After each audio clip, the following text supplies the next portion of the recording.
All right, we're on. Hey guys, how's it going? It is time for the weekly DCAU book club. If you weren't here last week, we started going over the Justice League: A Golden Opportunity, and by we I mean me, mostly. You guys in the chat were. Sorry, my lungs are still kind of crappy, but you guys in the chat were here with me as well. I think so. Last week we went through the prologue and the first two chapters. This guy that's working as a security guard in an antique shop found this box, and the box has some kind of magical powers to it that I think Mordred and Morgan Le Fay have some attachment to. We haven't seen either of them show up yet, but it's been kind of hinted at. And he ended up taking it to, he was supposed to take it to some certain address, but instead he stopped at the Daily Planet building, and then all of a sudden ogres attacked Superman, who was there because he was having to finish up an article about a dog show that happened earlier in the afternoon. And then Superman wrapped his cape around two ogres and slung it around and threw them down an elevator shaft into a car that was in the lobby or something. And then they ended up on the Watchtower. Superman has a rebreather that can breathe in space. Jean Jones was there. Batman was there. And I think the Flash was there. There was a lot going on in those first two chapters, but we're going to go ahead and hop right into chapter 3. I'm going to try to be more in with the chat this time. Last time I just did it in chapter breaks, but I think what I'm going to try to do is like every 4 to 5 pages, hop over to the chat, see what you guys are saying. Maybe even less pages than that. The giraffe balloon is back in the background. He was there at not last time. I think he was in there in a Patreon hangout, maybe. So some of you guys might not have seen the giraffe balloon. Yeah, that boy. There were ogres. There's 2 ogres. I don't know their names. There's Ogre 1 and Ogre 2, but it's exciting. So now that we've got the recap out of the way, chapter 3. Where do we begin to look for... I'm not in my reading head yet. Where do we begin to look for info about this thing? Flash asked as the Javelin 7 approached Earth's atmosphere. He sat in the co-pilot seat beside Batman, who was piloting the shuttle. It's not like there's crowns and things stored at the mall. Is this Batman? I've consulted with the curator of antiques at the Metropolis Museum of Art on a few cases in the past, Batman explained. He may be able to point us in the right direction. I don't even know if that's consistent with my Batman voice from last week, but we'll deal with it. Good idea, Superman said. He'd been pacing nervously during the short flight, anxious to start finding answers. Anyone who might shed a bit of light on this mystery is worth talking to. Sounds like a plan, Flash said, always reluctant to let anyone, even his most respected teammates, have the last word. Then the 3 settled into silence for the remainder of the journey. A short while later, Batman guided the Javelin 7 to a secluded spot just outside Metropolis. Easing the shuttle gently to the ground, he brought the enormous ship to rest among the grove of trees where it would remain hidden from prying eyes. I'll fly Batman to the museum, Superman said to Flash as the 3 heroes disembarked. We'll meet you there. I'll be waiting for you, Flash said with a smile and a quick wave. He vanished in a streaking red blur. Superman put an arm around Batman, then rose into the sky. They kissed.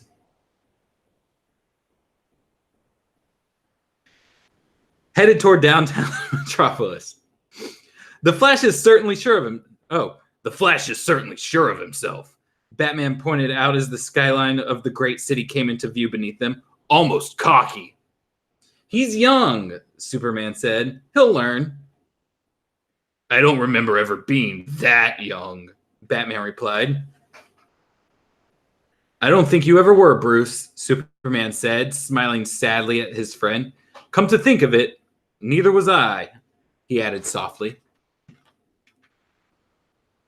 Among the many bonds the 2 great heroes shared were their unusual childhoods. their feelings of being outsiders. As a young boy, Bruce Wayne had watched in horror as his parents were murdered by a street thug. That event caused the devastated child to devote his life to fighting crime and led to his career as the Batman. Superman's childhood was even more unusual. Born on the distant planet Krypton, he was placed as an infant into a rocket and sent to Earth by his birth parents shortly before his homeworld exploded. Raised on a farm by adoptive parents, the Man of Steel was truly an outsider, not even of this world, but immensely grateful for the loving couple who had raised him on Earth.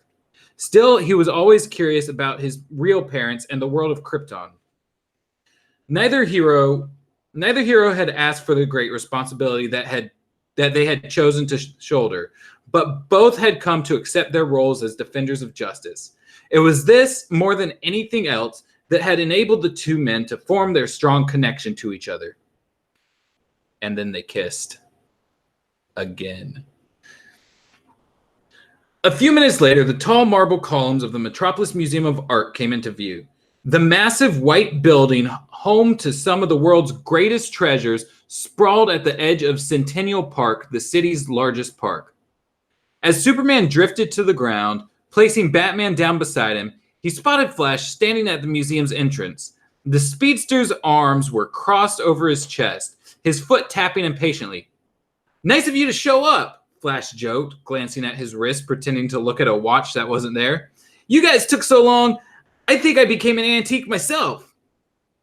"Follow me," said the Dark Knight, ignoring his usual Flash's quips and leading the way inside. "Boy, he's cheery," Flash said as Superman walked past him. "You should see him in a bad mood," Superman replied. Batman led the way through the museum's main hall, where ancient suits of armor, swords, and lances greeted visitors. The building contained more than 2 million works of art, spanning more than 5,000 years of world culture, including paintings by great European masters, ancient African stone and ivory sculptures, priceless pottery from Asia, and the largest collection of mummies anywhere outside of Egypt among its many treasures. All right, so that's the first 4 pages. So what I'm gonna do is I've got a spreadsheet for notes. I talked to you guys about this last time. For those of you who weren't here, we've got with Watchtower Database, what we do when we're reading stuff or taking notes on something for like Will It Canon is we break down like. If it's a comic, we'll break it down by issue. If it's like a show like Teen Titans, we'll break it down by episode. But essentially, we break it down like that and then go by like the appearances, like which characters showed up in that episode, that issue, et cetera, et cetera, et cetera. Then we have like stuff that could knock it out of canon, stuff that like references in-show events, stuff that references like time periods, time lapsing, anything like that for like timeline kind of stuff. Column for like stuff that was concretely introduced, kind of like how there's an exact introduction to the bat signal in the Cape and Cowl conspiracy, or there's like an exact introduction of the Justice League. Stuff that just kind of shows up like Howard Groot in Batman Beyond. It's like, okay, we know the first episode he showed up, but it doesn't specifically say, hey, I am meeting this character for the first time. So stuff like that doesn't end up counting for that. That's why like I say concrete rather than just first appearance. Then we've got a column for pop culture references, a column for weather, and then a column for other clues. Nobody new has shown up so far in this chapter, so the appearances I'll leave blank. Non-canon, I haven't come across anything along those lines yet. In-show events, I guess theoretically they kind of recapped the last Son of Krypton with Superman's whole spiel about his parents. Well, I guess technically Superman and Batman's parents were both mentioned, so I should probably put them in the appearances. Martha Wayne mentioned, Thomas Wayne mentioned. It's Martha and Jonathan Kent, right? Yeah, Martha Kent mentioned. Jonathan Kent mentioned And then Jor-El was mentioned. Like they weren't mentioned by name, but when it says his parents, like you know who it is, Jor-El. And then what was his actual mom's? Let me Google that real quick. One of y'all is probably gonna tell me in the chat, but there's a whole like 5-second lag. So Laura, yeah, that's right. That's what I thought, but I felt like Laura was too much of an Earth name. But yeah, that's right. So that's the new characters. We've got the in-show events of Last Son of Krypton. Let me put a text wrapping on that so that it's not bugging me. There we go. Mentions of time. Flash is said to be young. And then what this museum has. Museum has art spanning 5,000 years.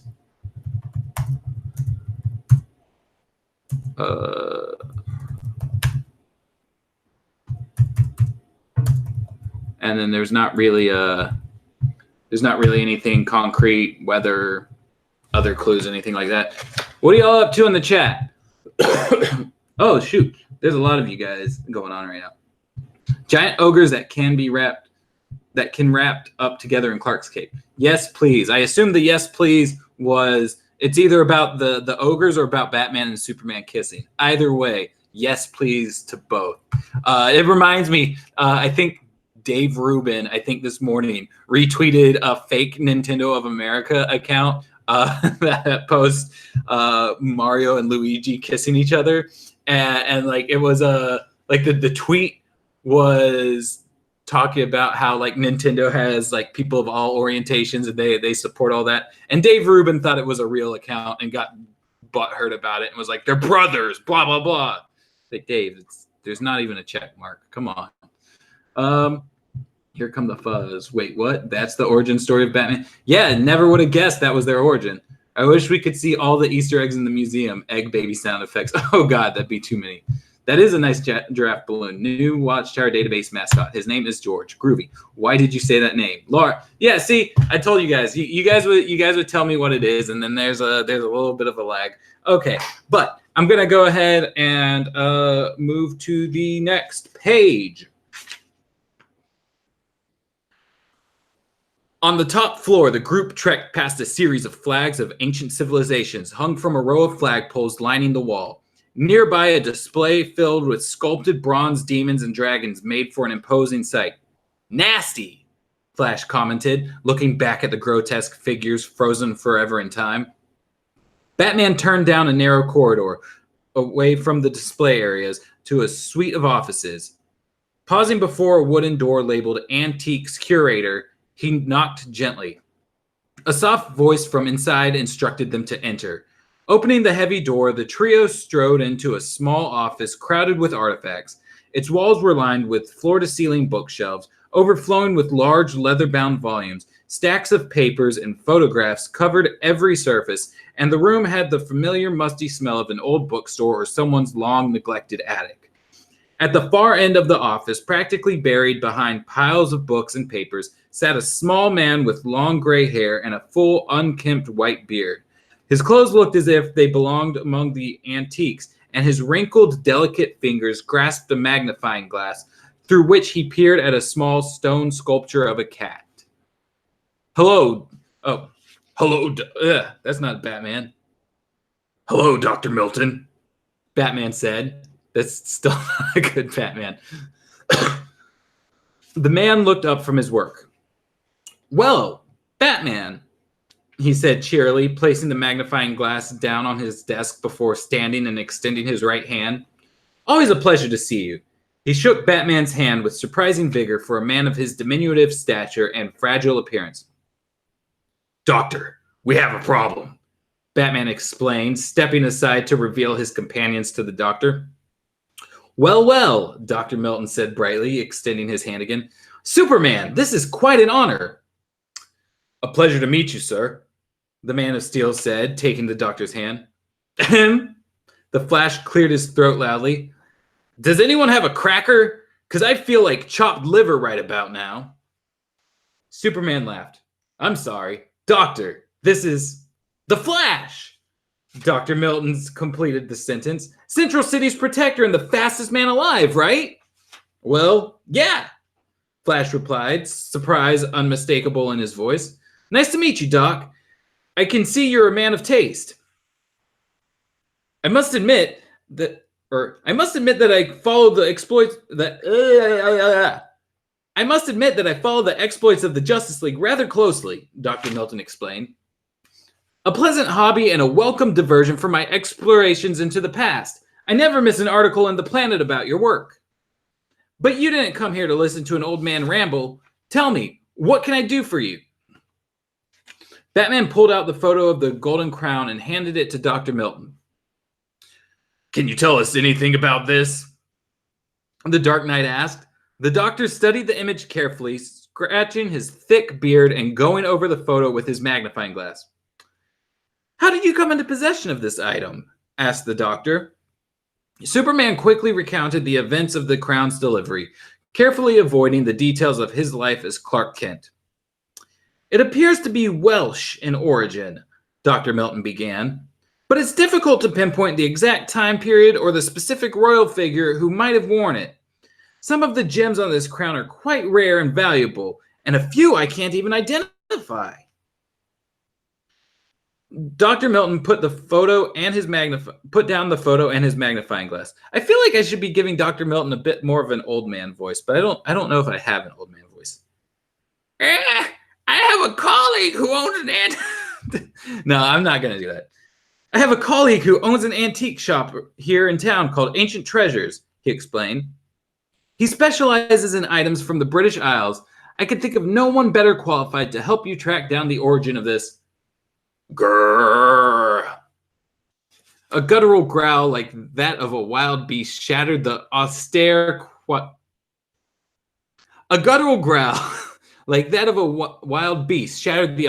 quiet of the curator's office. Flash sped from the room and raced back through the narrow corridors. When he reached the display area, he was stunned by the sight of one of the bronze demons he had seen on the way in. The ancient sculpted creature had somehow come alive and climbed down from its perch on the wall, and it now snarled at the Flash, exposing its razor-sharp teeth and needle-like claws. Its face was a grotesque mass of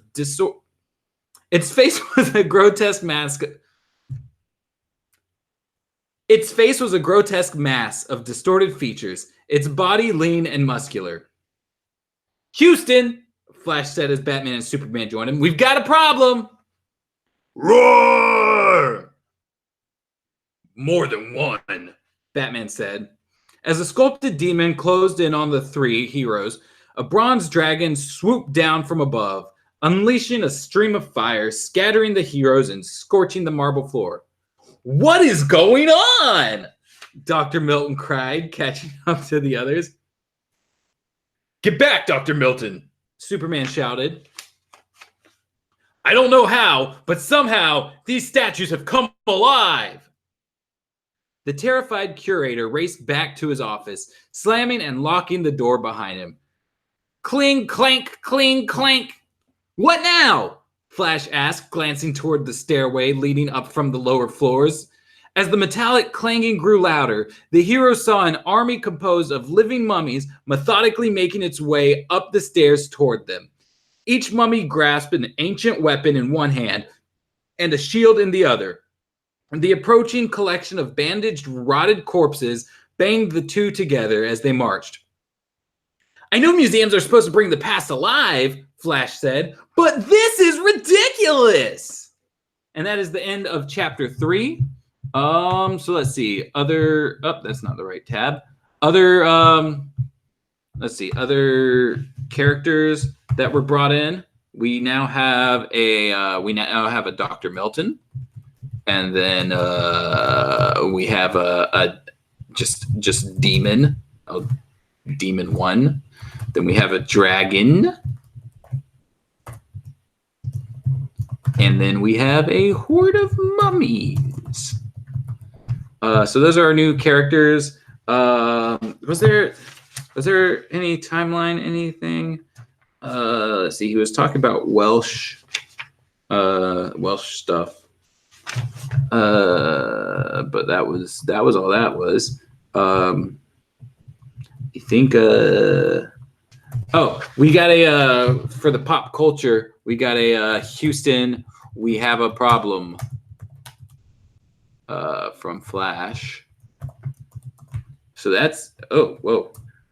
I have this really bad this I don't know if maybe I just have fat fingers, but I'll constantly be typing things and like I'll capitalize one letter and then the second letter will also be capitalized because of I don't know the reasons, but probably fat fingers. And wrap and is this lighting fine? I feel like it's kind of dark in here. It's usually dark for Vanishing Point. I've got like a spotlight on me.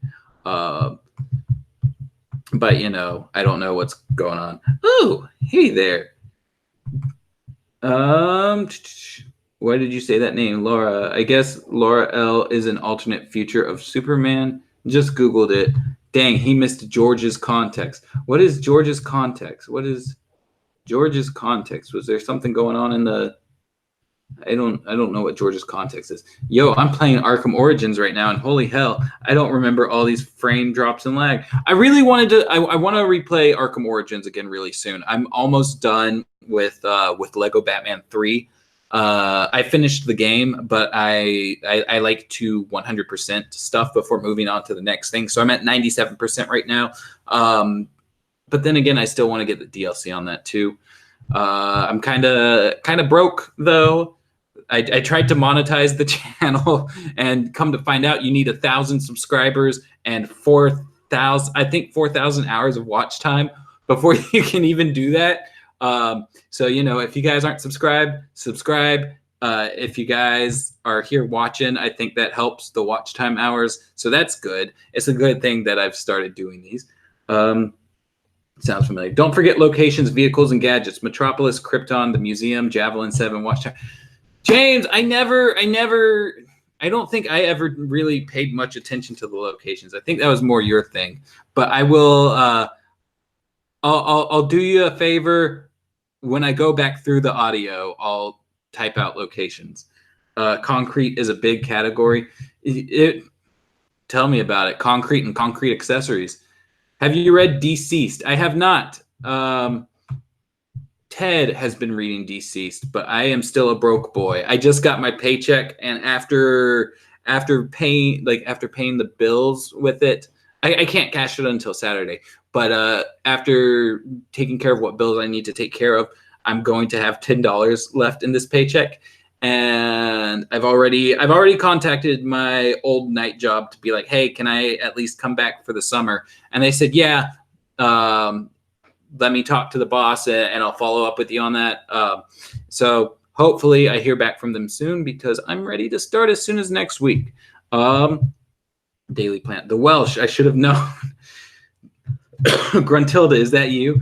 I love Banjo-Kazooie. I've been wanting to replay those games recently too. I thought Wally West was from Keystone City. No, I think was he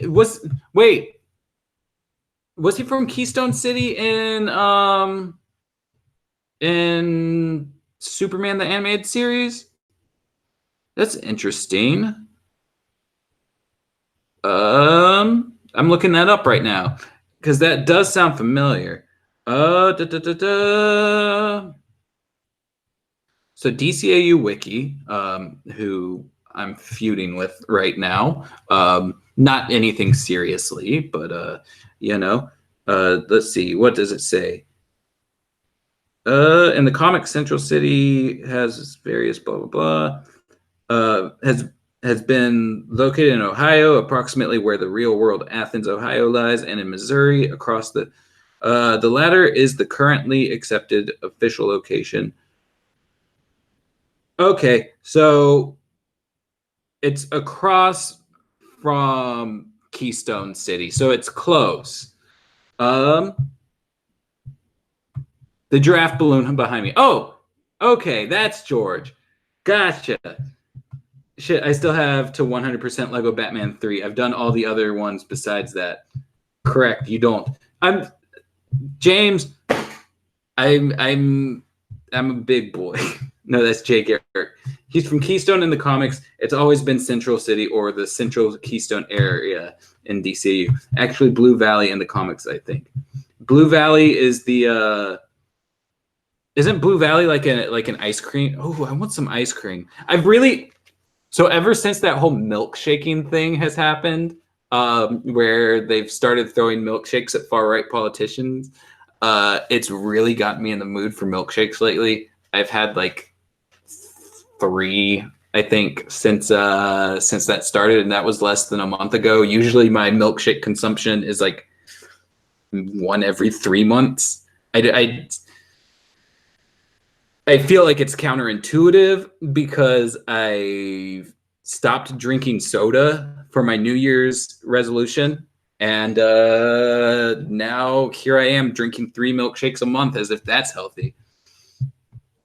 Chick-fil-A peach. Ugh.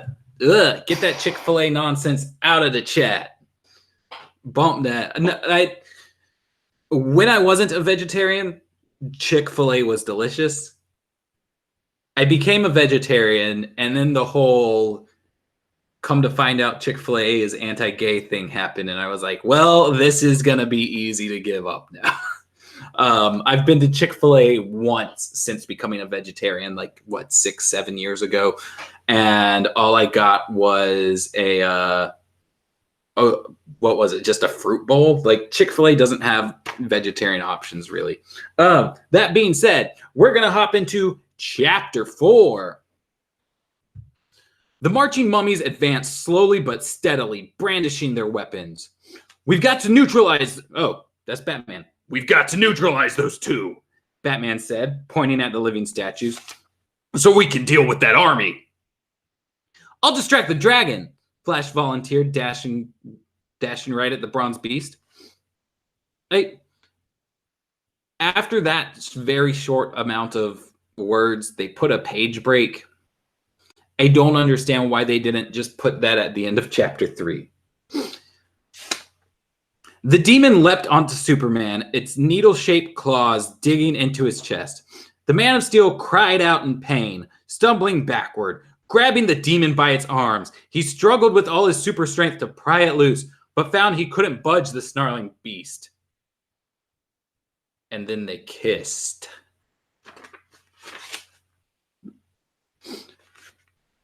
Batman reacted swiftly, pulling a batarang from his utility belt and flinging it at the growling bronze creature.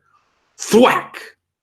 The spinning, sharp-edged disc struck the demon on the neck, slicing its gruesome head cleanly from its shoulders, sending it toppling to the marble floor, where it lay motionless. Superman tossed the once again lifeless bronze body aside.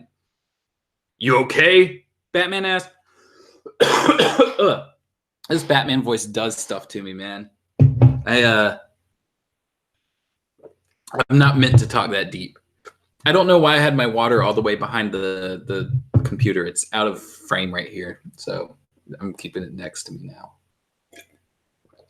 I hope that doesn't bug you guys. I'll live, Superman replied. But I feel like my Superman voice keeps going back and forth. But even as the pain in his chest eased, the concern in his mind grew. He wondered how the creature had been able to hurt him so easily, but knew that an answer to this question would have to wait. He turned his attention back to the battle. How's Flash doing? The Scarlet Speedster raced towards the dragon, his eyes locked on the creature's mouth. At the first indication that the dragon was about to unleash a blast of flames, Flash swerved to the side, avoiding the streaming inferno. The dragon paused mid-flight, startled by the apparent disappearance of the crimson target that had been there just a moment before. You have got to do something about that breath, babe, the Flash said from behind the dragon. He had been so concerned about the creature's flame-throwing mouth that he neglected to focus on its whip-like tail, which swung hard and fast into his chest. I feel like my Flash impersonation is like halfway between my actual voice and like my Sonic impersonation, which I've been told is pretty decent, but I've only ever done like a couple lines in my Sonic voice, so it's like I don't think that's something that that I can keep going for a while. But I did actually try out to be like the voice of Sonic in a Sonic fan film, and once I sent in my my reel, they said they had already chosen someone, so that could have been my claim to fame. The Flash sailed through the air and over a nearby railing, the marble floor 7 stories below rushing toward him. Museum visitors, who had gathered in the main hall to watch the bizarre battle above, gaped in horror of the plummeting crimson-clad hero. Whoosh! From the corner of his eye, Flash spotted a blue and red blur. When his downward plunge stopped, he found himself cradled in Superman's arms. There's so much homoerotic stuff going on in this book. I love it. I love it. They're cradling each other. They're flying, holding each other. They're all just big old gays with each other. The Justice League, the L in League stands for LGBT. The Justice LGBT, something like that. Thanks, big guy, he said as the Man of Steel flew back to the top level of the museum.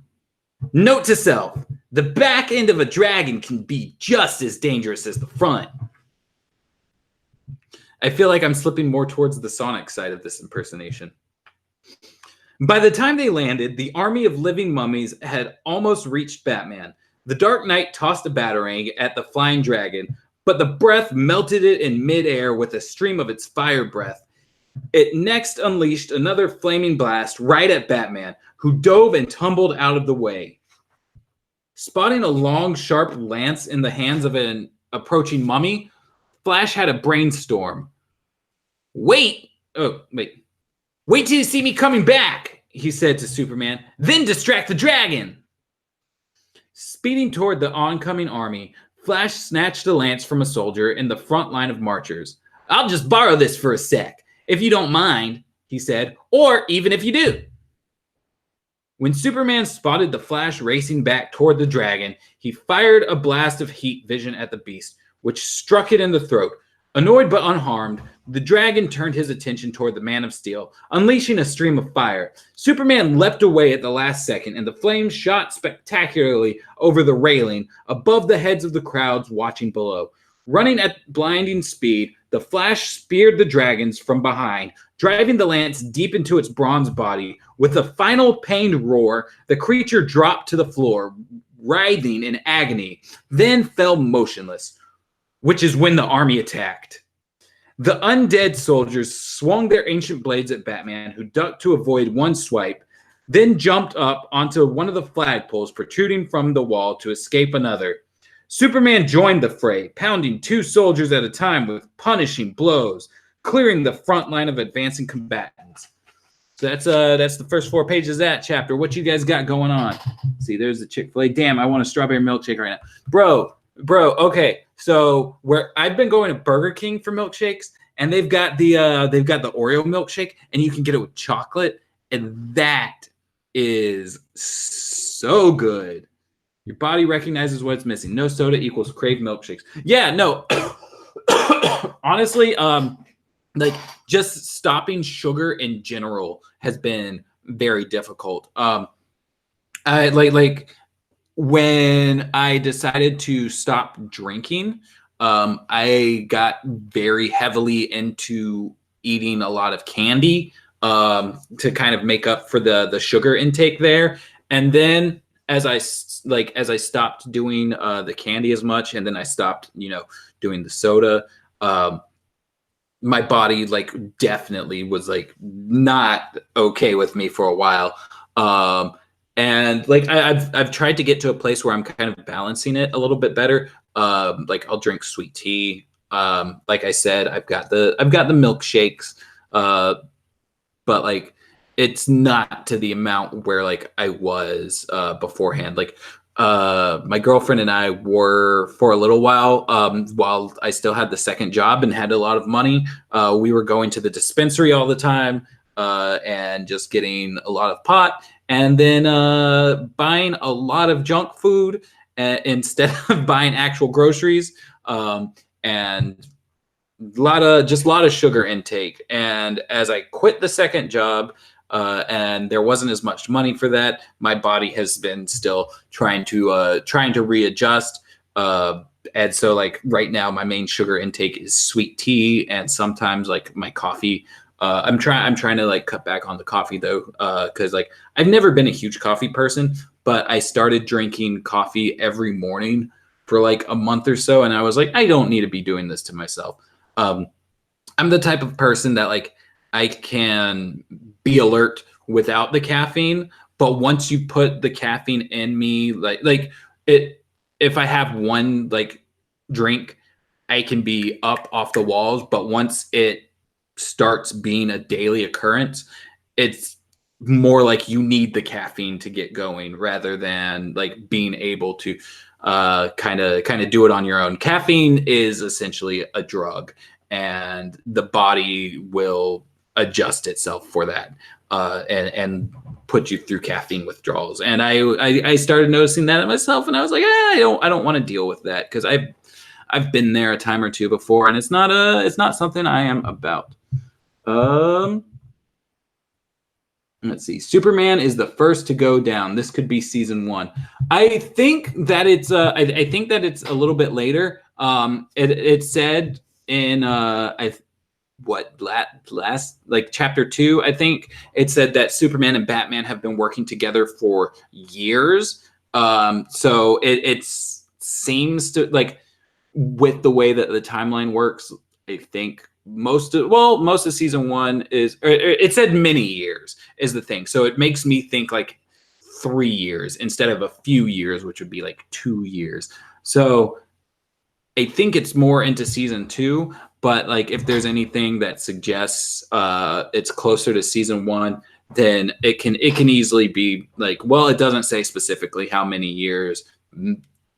2 could be many years to some people, I guess. But I don't know. Flash sounds like Carl Weezer, or Flash should sound like Carl Weezer. Come on the show and read Flash's parts, Dan. Why is this a book but it has more why is this a book but it has more constant action and less plot/character stuff than the animated freaking show? That's a great question. I was actually just thinking about that. Like, not a lot has happened except for these dudes are punching each other. It's there's not really a lot of development. Flash should sound like young Lex Luthor in Kansas. Oh, I don't know how to do a young Lex Luthor voice. And not just constant action, constant context-free action. What are the stakes to / meaning of any of this?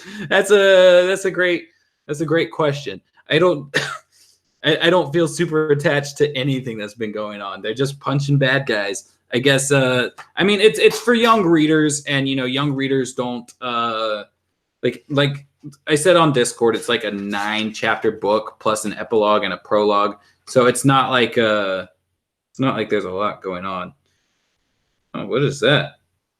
Oh, that's that. There's someone in the Discord that keeps asking us to do a Will It Canon for these games. Justice Unbound or something like that, and Toxic Chill. Justice Unbalanced. Okay. There's a look at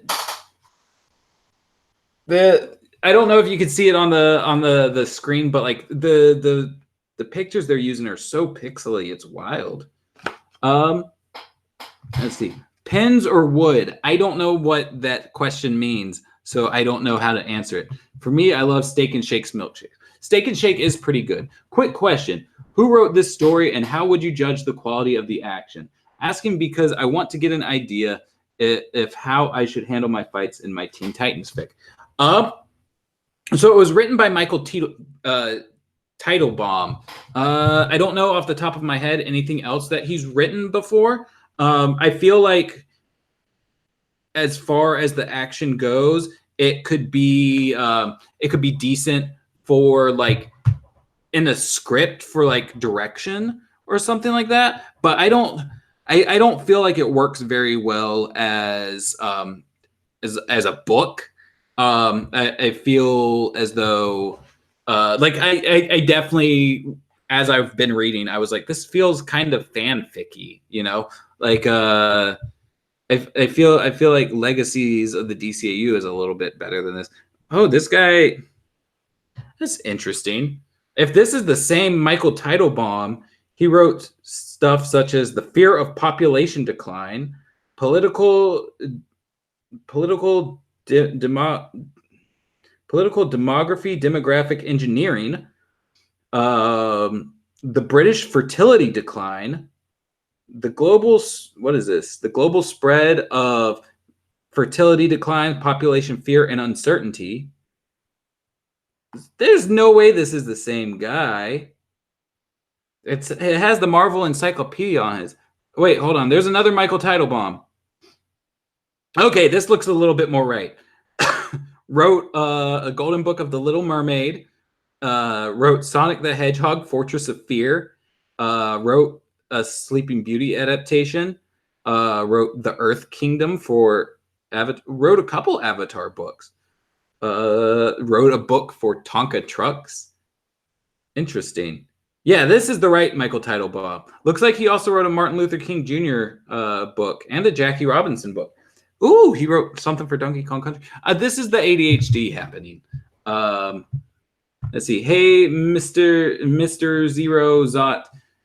While you tried to correct the usage of 2 N's in Canon, but you activated my trap card. Sick is Wikipedia speak for I misspelled it on purpose. Oh, okay. Gotcha. You're talking to someone else in the chat. I'm seeing message retracted from Eric Gonzalez. Why is it doing that? What is... Did it just show up as message retracted for everyone else? Is there something going on? Is Eric Gonzalez saying some bad words and it's being censored by YouTube itself? Or did he type something? I don't know what is going on here. Hey, Diego, you activated my Yu-Gi-Oh reference. Okay, gotcha. So you guys are just chit-chatting with each other. That's A-okay. I'm going to get back into the chapter. Arg! The Man of Steel cried as a soldier struck him in the back with its sword. Although the blade hadn't penetrated his skin, Superman felt weakened by the blow. A second soldier followed immediately with a powerful swipe of its mace. Its spike-covered iron ball drove Superman to the ground. Feel so weak. Can't get up, he gasped. Batman swung along the line of flagpoles, flipping from one to the next, grasping each with a gloved hand, then completing a full 360-degree circle with his body. With each completed turn, his powerful legs slammed into the approaching mummies, scattering them across the smooth marble floor. I can't keep this up forever, Batman thought, swinging to another flagpole. As his hands gripped the long metal pole, he decided it was time to go on the offensive. Spinning around the pole several times, he forced his full weight toward the ground at the bottom of his arc while at the same time yanking on the pole with all his considerable strength. Crack! The flagpole snapped from its mounting on the wall, and Batman landed in a crouch. Clutching the long metal staff. He charged toward the throng of onrushing attackers, carrying the flagpole like an oversized lance. One animated bundle of earth-stained rags stepped forward, its own lance extended before it, charging to meet Batman head-on. I can't believe this, Flash exclaimed. I know they call you the Dark Knight, but I never thought I'd see you in a jousting contest. All right. They're just writing puns for the Flash the whole time. I get he's a comedic kind of character, but like I feel like they're going a little heavy. Balancing the heavy pole as he propelled himself forward, making sure of his footing on the slick marble floor, Batman raced at his charging opponent, his cape billowing behind him as he ran. At the last possible second, as the tip of the flagpole was about to strike the soldier, Batman twisted his body, turning the pole to the side so that it reached across the line of advancing mummies. Clang! Batman smashed a dozen soldiers with a single blow, separating them from their weapons and shields, sending the ancient metal artifacts clanging across the floor. But his strategy also had an unexpected advantage. As the long metal shafts scraped against the metal of the weapons and shields, sparks erupted and splattered in all directions. Nearby soldiers burst into flames as the tiny friction-induced electrical charges tore through them. What is the Doctor doing this whole time? Nice shot, Bats! Flash called out. And those sparks! I saw them, Batman said, turning towards Superman, who lifted himself to his feet as his strength returned. You okay? I'm all right, Superman replied. What did I miss? The final wave of soldiers began to spread out, surrounding the three heroes on all sides. Flash! Batman called out. See if you could corral them into a tight group. Yippee-i-o-ki-yay! Flash cried, then sped... Why did he say that? Flash cried, then sped toward the perimeter of the approaching attackers, running around and around the cluster of soldiers, shoving those who were moving away from the group toward its center. The Flash forced the remaining mummies to bunch together. He became a blurry crimson fence, restricting their movements. Superman! Batman said, pointing to the ceiling. We need a live electrical wire to touch to the center of that group. In a blue and red blur, Superman flew up to an ornate chandelier. Being careful not to damage what he assumed to be a priceless antique, the Man of Steel plunged his fist into the ceiling beside it, chunks of plaster and dust filling the air. Grabbing hold of an electrical cable, he yanked it down through the hole. He then flew right at the center of the trapped soldiers, shoving the live wire into the open bandages of a writhing mummy. Zat! Hold on, am I on the 4th page? I think so. Sparks shot through the mummies, spreading quickly among the tightly grouped soldiers, turning their bandages into flaming torches. The creatures exploded apart, sizzling as they struck the floor. Within seconds, the smoldering army was reduced to a pile of ashes. I hope none of those exhibits are permanently damaged, Batman said as the smoke cleared. We'll check the back with Dr. Milton later, but for now, we should be going. So, the mummies came to life, the demon came to life, the dragon came to life. They all fought these things. They all just fought these guys in this antique museum, set some shit on fire, and then Batman says, well, I hope nothing's permanently damaged. Let's get out of here, guys. It doesn't seem very responsible. I understand why Cadmus needs to take down the Justice League. What are you guys up to? I want to draw. What should I draw? You should draw Celine Dion singing the Titanic song. I think he deleted them for a factual error. Nothing serious. Your vain attempts to cover your own behind fails to amuse anyone. Yer days. Flash feels more like Sonic with the puns. He does. I think I'm just going to go full-on Sonic voice for him. So, like, is this Diego guy just a troll, or I'm calling it now. This book is trash. It's got its moments. If it was going to be all action, they could at least have put it in present tense to give it some immediacy and urgency. What do you think? I'm a wiki editor on a break. You ate the bait in my trap, and you're the only one to blame. Wow, that was way different than what I usually draw, but okay. You could draw George, I guess, who was named by the other guy. I have no time for bad faith actors. Please stop. Hey, I'm gonna be a good actor. I'm gonna be the best Flash you ever heard. I'm a good faith actor. Magic! Superman cried as the heroes of the Justice League stepped from the museum. Oh, can I do my Flash voice? Excuse me, Flash said. I mean, I love a good card trick as well as the next guy, but this is hardly the... This must be some potent form of magic, Superman continued, ignoring Flash's quip. That would explain a lot, Batman agreed. Yes, Superman said. Like the sudden appearance and disappearance of those ogres. The effect their axes had on me, not to mention what just happened here. What the heck is going on? Flash asked impatiently. Superman is vulnerable to the effects of magic, Batman explained. The ogre's axes must have been magically charged. That would also explain the statues and mummies coming to life in the museum. And why their swords weakened me, Superman said.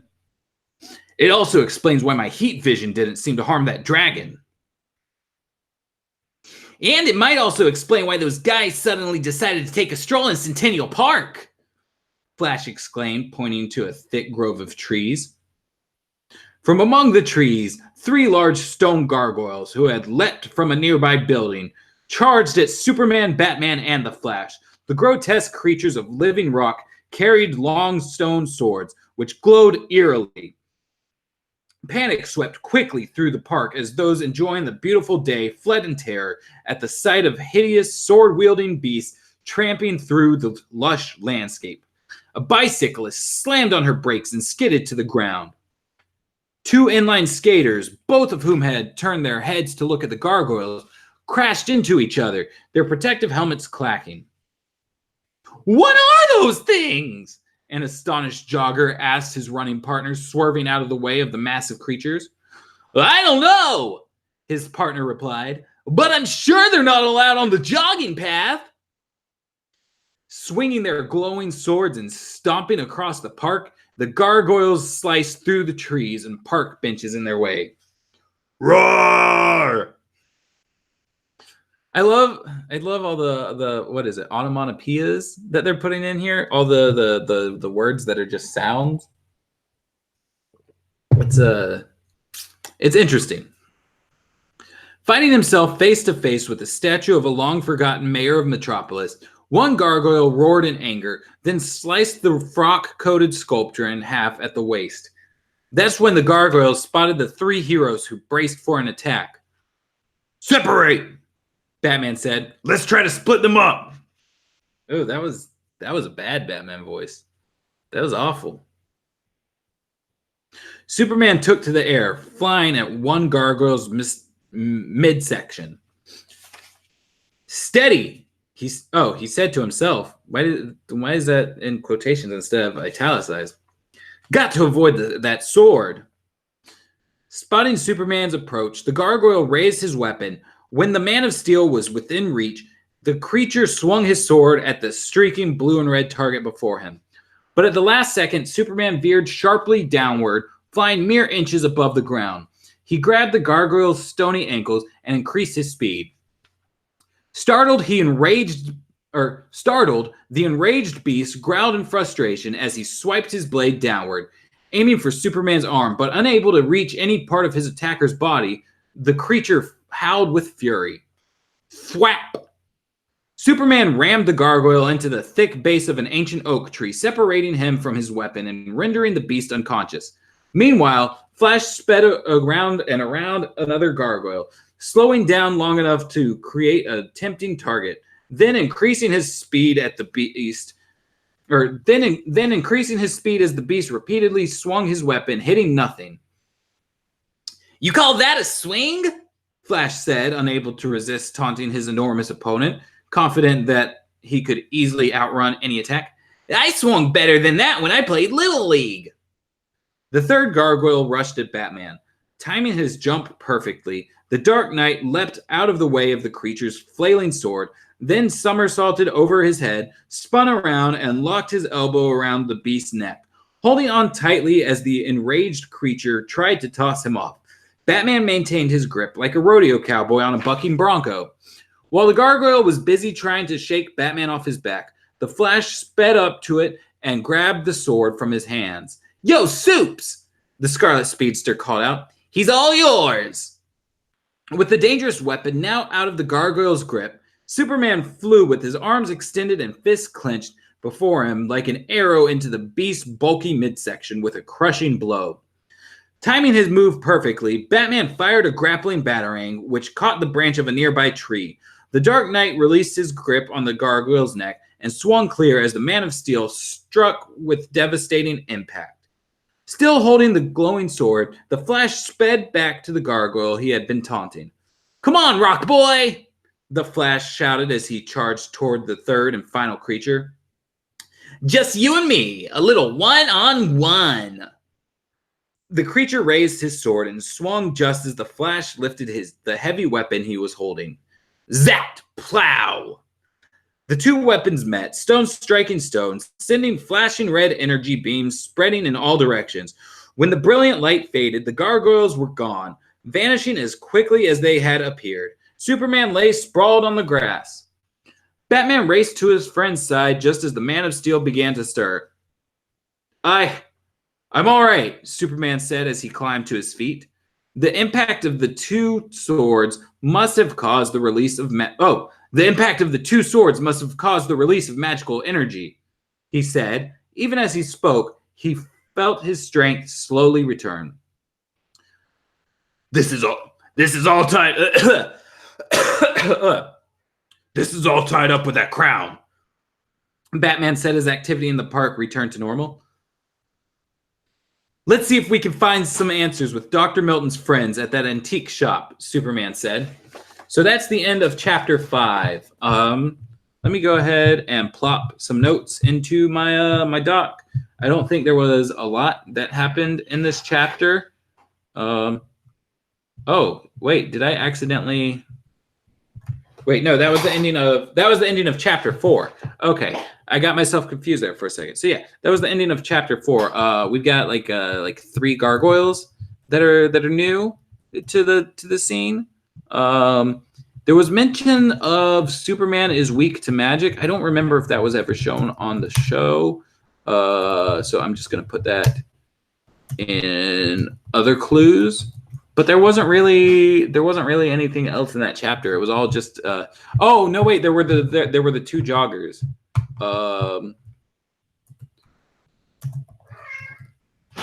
What are you doing to the cat? He keeps wanting to come in and out. Well, just let him be. Leave the door open. Let him have fun. Okay, so there was 3 gargoyles, 2 joggers, and a partridge in a pear tree. Okay, so what do you guys got going on over here? Not a lot. It looks like the numbers have dropped down a bit. I haven't. Inline skaters. There's a clue to the time period. Oh, you're not joking. They probably think the sound effect words are very comic book and therefore inherently good for a superhero novel. Yeah, I could see that being a thing. It was reminding me of like I said, I'm playing Lego Batman 3. And if you play as any of the Batman 66 characters, like whenever you punch thing, there's a thwack, twit, blah, blah, blah thing that shows up on the screen.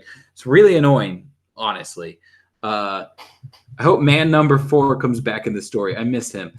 Are you talking about yeah. The guys that Batman took down. This book is weird. Oh, it definitely is. Heck yeah, the whole Dr. Fate Justice League episode, Superman spent the whole episode getting smacked around by magic. Okay, gotcha. That makes sense. Was Flash in that episode? If Flash was in that episode, then he should know by now. He even complained he couldn't punch through Dr. Fate's wall because of magic. Yeah, okay. Justice League doesn't really stick with me a lot. I feel like I've mentioned that before on the podcast. So that would make sense that would be in a Justice League thing. But let's see. So Superman is weak to magic, and Flash doesn't seem to know. So I guess I'll go back to that episode, double check things, and make sure if the Flash knows or not. Flash was not there. Okay, well there you have it. Have you ever read the novelization of the first Spider-Man movie? It's actually really good. I haven't. I did own that for a while. So I used to. I think when I was in middle school. Whenever I would visit my mom for the weekend, she lived right around the corner from my grandma, and my grandma has a huge library in her house of those smut novels that you see at the dollar store. I'm talking shelves and shelves and shelves of them. She tries to act as if it's not smut, because she's like, they're all from a historical point of view and blah blah blah blah blah. Like anytime anyone points out to her that she's just reading a bunch of smut. But so in order to build up her collection, she would always take us with her to the the used bookstore that was like right down the block. And while she's trying to find the 3 smut novels that she doesn't already own, like we're all looking through everything. And I used to buy a lot of superhero books from that store. I think that might actually be where I got this book. I know I had the Spider-Man novelization. I had a couple of the X-Men novelizations, and then there were a few other like Spider-Man, X-Men books. There was a Daredevil book that I was really into for a while. And I want to say while I was reading that Daredevil book, it was like when I started realizing that like my eyes have a problem of like drying up really bad. If you notice, like I blink a lot, and sometimes like I just go like that and everything because like my eyes just like have a hard time doing the thing eyes should do. But yeah, so that's the story of how I got Spider-Man the novelization and never read it, and my grandma bought smut novels. It's written by Peter David too. Who is Peter David? I don't know if I know Peter David off the top of my head. I'm so bad with literature. This might be the first book that like I'm making an attempt to read all the way through in a long time. Peter David, other than like comics, of course, wrote a bunch of Star Trek, wrote some Hulk, wrote some Supergirl. Okay, so he's a big old nerd. It was Diana, Superman, and Hawkgirl at the Dr. Okay, gotcha. Am I reading this for a video? Ultimately, everything DCAU, we hope to make a video on. I don't know specifically what the video for this book will be, but I assume at some point we'll do a Will It Canon. I don't know if it will be just this book or if it will be like this is like 1 out of 9 in a series, I want to say. So I don't know if like I'll be done with this book and then we'll do a Will It Canon on the book and have it like one for each book, or if we'll do one for all of the books altogether. But we'll probably do a Will It Canon that will involve this book. If it does work out, then we'll end up doing a timeline video. Once again, I don't know if just for this book or for the whole series of books. And I mean, James might even want like a book review video. I don't know if that's something that he thinks would be a worthwhile endeavor or not. If he does, that could be kind of funny. But I don't know. I haven't written a book report in a while, so I don't know if I'm up to the challenge of that. I'm sure there's some funny stuff to come out of it though. Special guest appearances by Aquaman and Grundy. Okay, gotcha. So that's everybody in that episode. That's the entire episode. That was the one with like the Cthulhu thing, I think. Sup guys? Hey, Fingianle Terrible, you are late by like an hour. I don't but that's okay. Last time I did these, or the last one I did, I think I only did an hour long. It's 5 o'clock right now, so like I don't know. Do you guys want to call it and then do like? I feel like 2 chapters every week might work out. And it is at a point where like we went from 12 watching to 4 watching, so it's kind of like, do it? Do I keep going? Do I not? So I don't know. What are you guys? Peter David created Spider-Man 2099. Okay, and wrote a lot of Spider-Man and Hulk. Cthulhu, got it. So yeah, I feel like I'm caught up with the chat.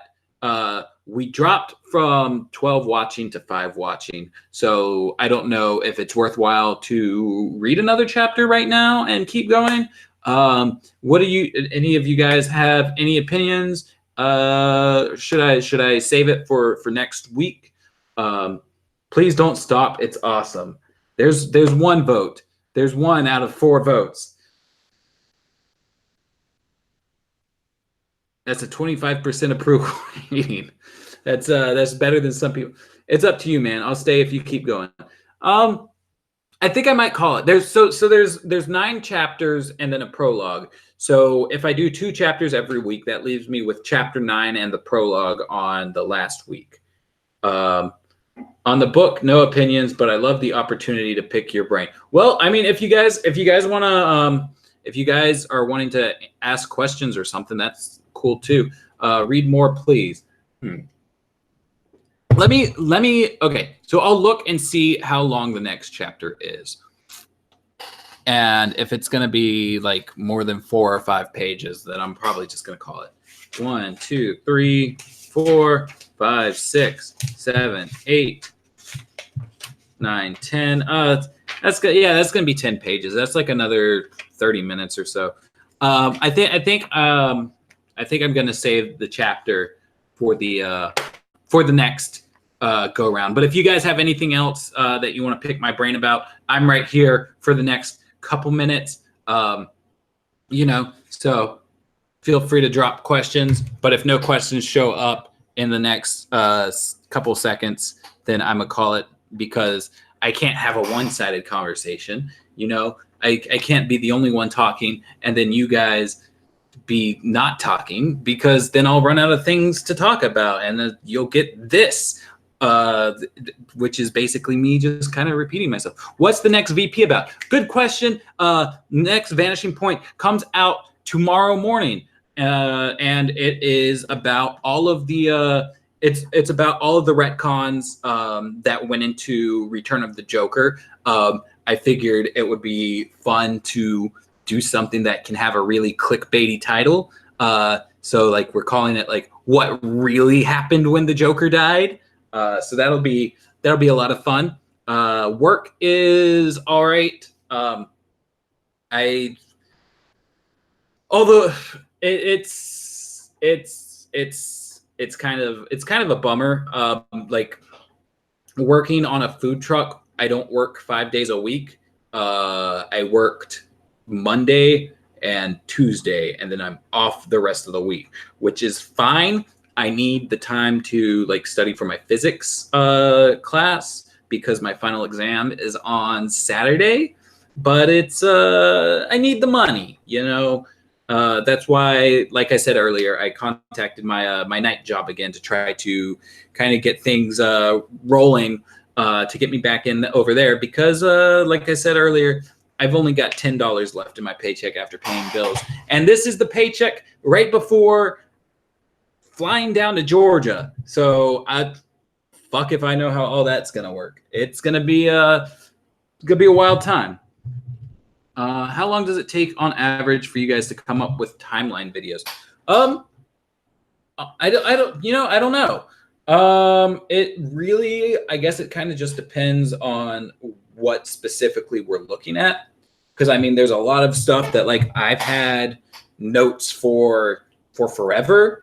Whereas there's other stuff like say Superman. It's weak. I feel like my head's too low on the frame. But like there's been other stuff like Superman the animated series, where it's like for some reason that show just doesn't click with me. Kind of like Justice League doesn't click with me a lot, but Superman the animated series, like I'll watch it and it's like, okay, yeah, whatever. I don't really care. Like I keep memory of it more than the Justice League show, but like watching it just feels like a chore. And so like I still am taking notes on that, despite the fact that I started forever ago. So it really depends from project to project. And like say something like Justice League versus the Fatal Five, had we not had all the timeline notes that we had already put out before that, it probably would have taken us forever to figure out when that movie takes place. Like we would have known after Justice League, but okay, what time is that? When is that? It's definitely it depends from project to project. They tend to get easier as we go along, but then stuff like Superman just kind of drags me down. I'm looking forward to the next VP. I'm looking forward to it too. I put a joke in tomorrow's video based off of the football conversation that was had in the Discord. That was a lot of fun, and I am excited about it. Not a lot of people will get it, but I got a good chuckle out of it when I watched when James sent it to me this morning for review. You looking forward to Spider-Man Far From Home? Yes, absolutely. I was with the whole so I was of the mind of quitting the MCU after Endgame because of the whole James Gunn thing. Now that he's been reinstated, like that's not where I'm at right now. But I know like going into Captain Marvel, I was feeling like really down about it all. And I was just like, yeah, I'm not really excited about this movie. Like I just want to have the context for Endgame, and then I'll be done with everything. And then they were like, hey, James Gunn is back. So I'm excited about everything Marvel again. Disney's going to own me one day. Let's see. Is anyone chronicling the overall timeline? Is anyone chronicling the overall timeline as it currently stands based on the work you've already done? Kind of. So I am very bad at keeping everything in order. But we have started a spreadsheet to try to do so. And I don't know if we're being very up to date on it. But we were wanting to have a timeline page up on the website shortly. I don't know how soon. James and I have been talking about it for a couple. My nose is really itching. I think it's because did I pick up the cat? I don't remember, but it's cat allergies. But yeah, we're wanting to have a timeline page up shortly. And so what we were doing a couple months ago was going back through all of the pertinent Watchtower Database videos just to be like, okay, we got this all laid out and put it all in a spreadsheet. But I think we fell behind on that. I don't know where the plan is right now, but we're kind of up to date. We're just not like fully up to date. But yeah, we're chronicling. I can help with stats if you need. I love that show. So I'm almost done with it. I'm in the third season. The placement's still kind of shaky to me. But I'm hoping that like with Superman Adventures added in, that maybe it'll become a bit more clear. I think there was one Superman Adventures that like specifically had the year 1997 in it. So that might be like a linchpin point. But like other than that, I feel like that was a pretty self-contained adventure. So I can't really say for sure about anything, but that's how it be. By the way, how's your rebirth timeline stuff going? Because I'm really curious about it. So So I mentioned the rebirth timeline on Twitter and in the podcast. I may have mentioned it on the Discord. But essentially, what my goal was initially was to go through Tom King's Batman and look at all the editorial notes, and then map out like which issues of other comics you would need to read to go into that. And then for like crossover events like the Night of the Monsterman, the Button, and the Price, anything that crossed over, I would put the entire run up to the point of the crossover, rather than looking at editorial notes just to be like, oh, this issue of Flash, this issue of Nightwing, et cetera, et cetera, et cetera. So it started off doing that.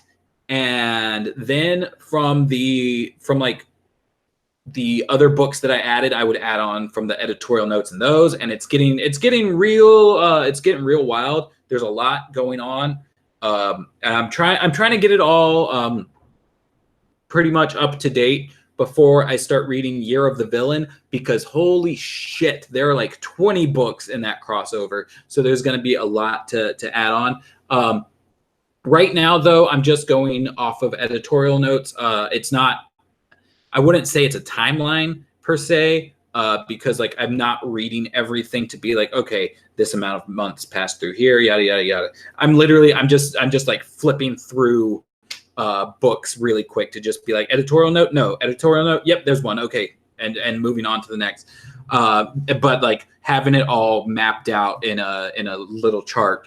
That way I can end up returning to it and doing timeline stuff if I choose to do so. I'm not really 100% sure what the goal is of this project, because I feel like with how much it's sprawled out, there's going to be too much information for like a narrow video. And I feel like if I was like, hey, James, we're putting out a 2-hour video on the DC Rebirth timeline, he would probably shoot me in the fucking face for how much editing that would necessitate. So I don't know what the full plan is, but it's happening. I don't know how long it'll take, but it is in the works. How many times have you watched Batman the Animated Series? Was I supposed to keep count? Because I didn't. I don't know. I've watched all of the episodes a lot of times. Some more than others, but I've watched all of the episodes a lot of times. Hell yeah, football. Miami Dolphins #1. I feel like I mentioned this in the Discord because I think you brought up the Miami Dolphins over there. The old bassist to my band was huge on Miami Dolphins. I think he, you know what, now that I'm thinking about it, maybe I should hit him up about a job because I think he's moving out to Seattle and needed people to work for him. I might have to do that. Dare I ask, could I take a peek if it's possible? Your timeline stuff has been crucial for my own personal projects. I'll try to find the document that we've got and make a copy of it to shoot over to you. But I don't know. I might also have to chit chat with James before making any of that public. I mean, all of the information that's in that document is stuff that we've already had, out and about.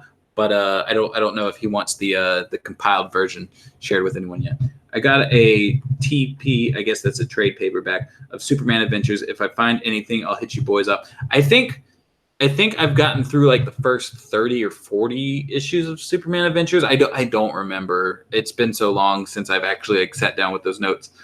I cover the team, so it's kind of my thing. LOL. Thanks, man. But yeah, okay. So I think all right, yeah. So I think we're up to snuff with all of everything. Yeah. So yeah, it's like almost 5:20. My stomach's starting to get a little rumbly. I think it might be time for me to start working on dinner. But this was fun.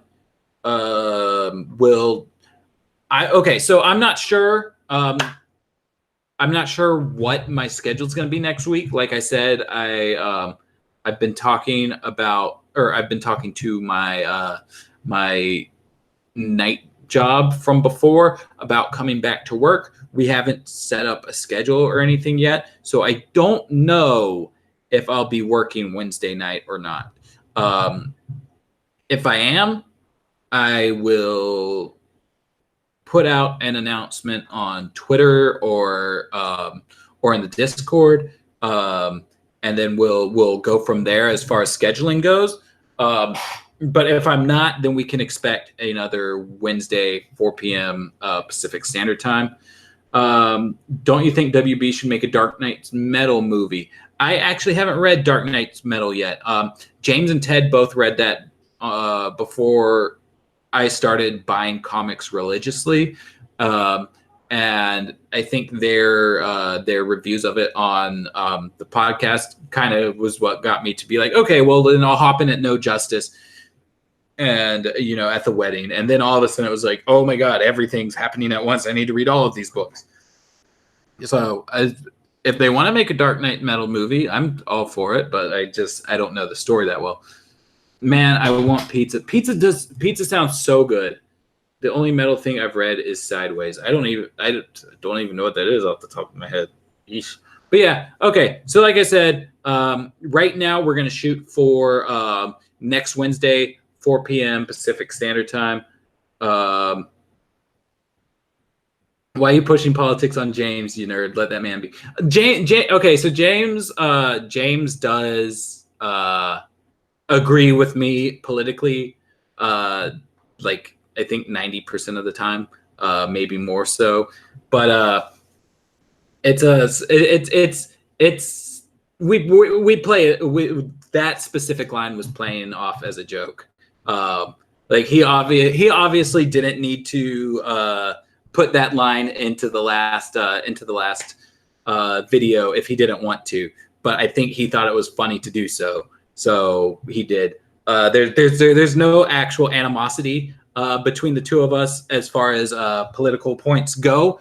There is a guy who was a fan of the channel who is very, very, very far right wing and has like sent Ted an email a little while ago talking about like, one day you and Mattie will get into a disagreement and you'll see just how intolerant he is. And so that's if it looks like on the outside James and Ted and I are arguing about anything, more likely than not it is jokingly in reference to that email. But it's there's no bad blood between any of us on political standings or anything else. Whenever we do put political stuff into the videos, we do try to have a conversation about it beforehand. Whether it's worthwhile to do so or not. So there's not a lot of political stuff in our videos, but it does come through every now and then. We're all left-leaning guys, and I'm of the belief that there has been a huge right-wing co-opting of nerd media in general. There's a lot of because of the whole like Comicsgate and Gamergate movements. There's been a lot of just vitriolic stuff coming. It might not even be right-wing. It might be kids who don't really even know what their political leanings are or anything, but the adults who create content and push that stuff to younger audiences is detrimental, I believe, to their expanding as people. And so, in my opinion, I feel like there needs to be a moderate to left-leaning counter to that, because a lot of the people who I feel like would be lefties in the nerd culture creators sphere of influence seem to be a little bit more silent about it because they don't want to anger those crowds, and that's completely understandable.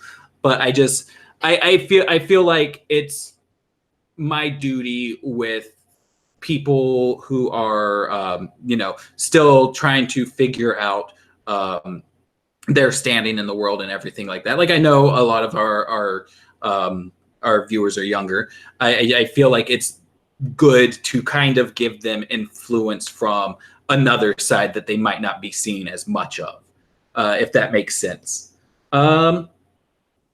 Sideways is like the Spider-Man-like character that can teleport through dimensions. That sounds cool. That also kind of sounds like, what is it? Is it Link Between Worlds or something like that? Who edits the videos? So for Sunday videos, for podcasts, and for graphic content, James edits all of those. On Vanishing Point, recently we've had Jay from Jay's Reviews do a lot of the edits, but I've been super late in getting them to him lately because of how hectic my schedule has been. So James did, I think, the last two, and then the one that comes out tomorrow, James did as well because because Jay's got finals coming up, as do I. So Jay wasn't able to do it, and James picked up the slack. Not to say Jay's slacking. Jay is busy, just as I am busy. I'm hoping to eventually learn to do video editing myself. I used to do it back in the day. You could probably find some AMVs out there that would have that were done by me. But like that was in high school, and I haven't done much video editing since then, so I don't really know. I don't really know what's going on as far as video editing software or anything. Everything I did was on Windows Movie Maker, so it's like kind of out of the game for a while. Fair enough. As a conservative, I disagree with your sentiments, but the most important thing I like to see is a strong discussion of ideas, respect to all, and less name calling. Sorry, I called you a nerd. No, being called a nerd is fine. I mean, that is what I am.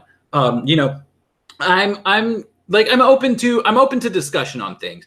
I can't say that I won't think you're wrong, but I'm open to discussion on things. I was raised in the South in a very conservative household. My dad is a conservative radio talk show host, and so I came from that background. I know I know that viewpoint, and as I got older, I came to terms with thinking that viewpoint's not necessarily the one that works. Even then, like I don't even think a lot of the times I don't even think the Democrats know what they're doing. I don't think they're doing things properly either. So there's there's some area for agreement in some, and like in both sides, there's area for disagreement. But yeah, the most I feel like the most important thing is for conversation, so long as it's coming from a good faith place of speaking, and that and that it's not like just trying to shut each other down, or using hate speech or something like that, if that makes sense. But I think that's where I'm going to go ahead and leave all of this on for right now. I stayed with you guys for another 30 minutes past when I was planning to. So like I said, planning for the next time to be Wednesday at 4 p.m. Pacific Standard Time again. But if that doesn't work out, I will post something about it on Twitter or on Discord, or I might even just post like a quick, like, hey, got a work schedule. Here's when the next live show will be going on the YouTube channel itself. I'm not sure yet, but right now the plan is for 4 p.m. Pacific Standard Time. So you guys have a wonderful rest of your evening. I'm going to try to get my grub on. I love y'all. Have fun out there. Bye.